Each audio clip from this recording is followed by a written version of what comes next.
Hello, we are at the DH Bengaluru 2040 Summit. I have with me Mr. S Vishwanath, who is the rain man, Zen rain man of Bengaluru. Remember, he was the first to start a rainwater harvesting campaign back in the 1990s when it was not even fashionable. So, my first question to you, Mr. Vishwanath, is that going to the future, will Bangalore really have water in 2040? If we are smart about things, if we are smart about rainwater harvesting, groundwater management, wastewater recycling, we will not run out of water till 3000. Where do you get that kind of smartness? Well, it's a simple maths. What falls as rain in Bangalore, if you take the city center, it's 970 millimeters of rainfall. And if you take the 1,250 square kilometers of Bangalore urban area, including the green belt, the total incident rainfall is the equivalent of 3,000 million liters per day. And we're getting 1,470 million liters from the Kaveri. So a combination of the Kaveri waters, half of the rainwater being harvested, either in our lakes or in the aquifers, 1/3 of the wastewater being recycled, gives us enough water for a population of 40 million. What's projected for Bangalore is that Bangalore will be 20 million by 2050. That's the projection of the BWSSB, right? So we have enough and more water even for an excess population than what's projected for 2050 by the BWSSB. Now, since you're an expert in rainwater harvesting, if you look at the record of rainwater harvesting, especially in the households, it's not very impressive, right? It started off with 30-40 sites with 30-40 and 60-40. Why is it not picking up the pace? There are two reasons. One, we should be happy that we are the second largest rainwater harvesting city in India, next only to Chennai. We got about 180,000 structures officially, according to the BWSSB.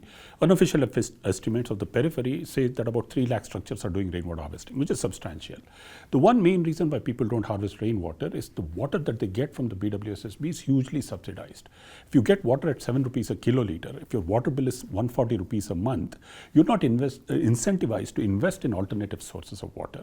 Remember, a household which consumes 20,000 liters of water in Bangalore, a single household, gets a subsidy of 1,600 rupees a month. And an apartment flat which gets water 20,000 liters a month gets a subsidy of 1,250 rupees a month. If you're subsidized for piped water, why would you want to invest in rainwater harvesting? Now, of course, the Kaveri water is coming to Bangalore from nearly 150 kilometers through multiple stages, like it's been lifted gradually. Now, what is the cost of production of this water per liter? If you include the capital cost, the O&M cost, and something called a sinking fund, which you have to create to replace all the pipes which go kaput after 30-40 years, the production cost of water is estimated at 94 rupees a kiloliter.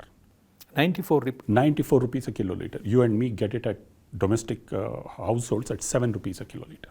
So which means the citizens and industries and commercial establishments are not realizing the value of this water. Right? Especially the domestic sector, which is hugely subsidized. The non-domestic consumption is slightly less subsidized, and the industries actually pay 90 rupees a kiloliter.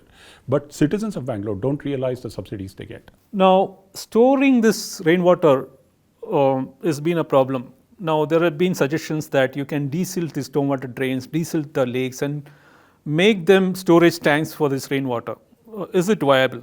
So here's what citizens need to do with rainwater. Store a little bit of it. You can't store all of it. Just create a small sump, 2,000 liters, 3,000 liters, store it and reuse it. Make a recharge well.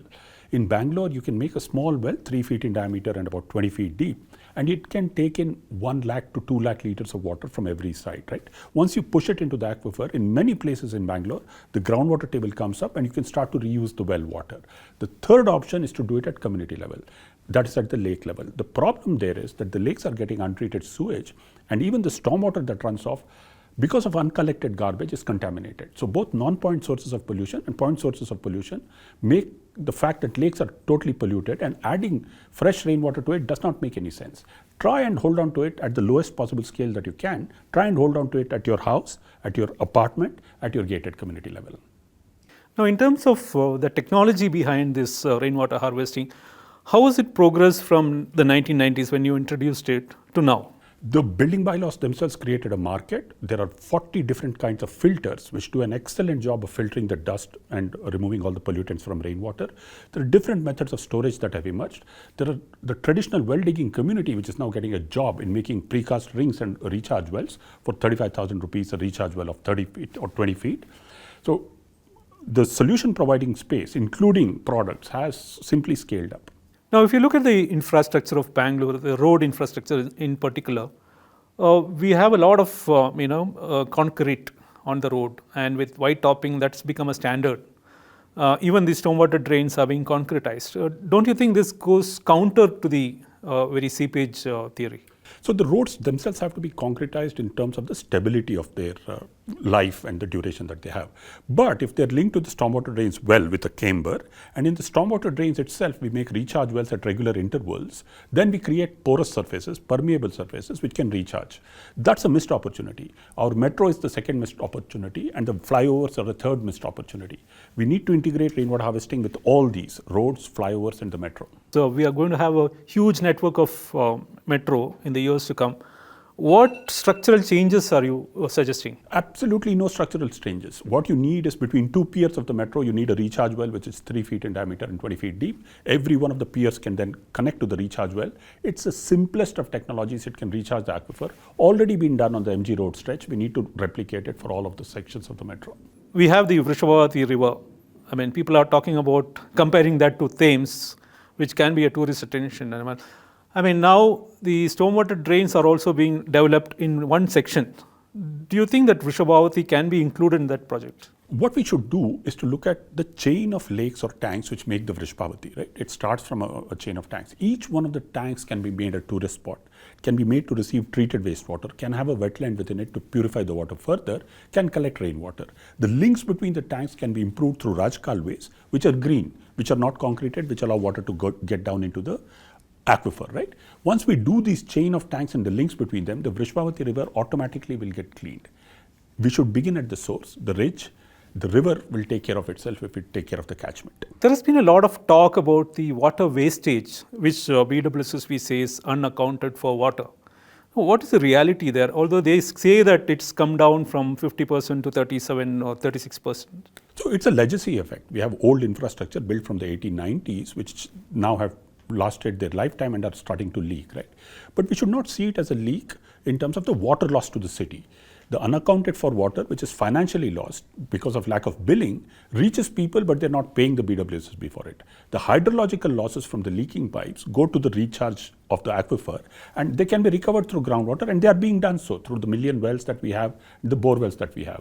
It's not a net loss for the city. It takes a lot of money to plug leaking pipes and a lot of discomfort to traffic and to citizens. We should weigh the costs and balances of plugging the leaks, see how groundwater be integrated as part of the solution, recover this lost water through groundwater. Wrapping up, I just want to understand what kind of mindset change among the public do you suggest for rainwater harvesting and conservation idea to scale up? So two things that affect us in Bangalore: a lack of imagination, a sort of a constant refrain as though we're in a big problem and weeping and crying about it. This is happening since the 1880s. The second is good financial investment and investment in human resources in the institution which manages water, the BWSSB. We take care of these two, have a dream, have a vision, and have the investment in the institution itself. We are pioneering cities in India for water management, far away from a river. We can be the examples for the world. Thank you, Mr. Vishwanath. You're welcome, Rasheed.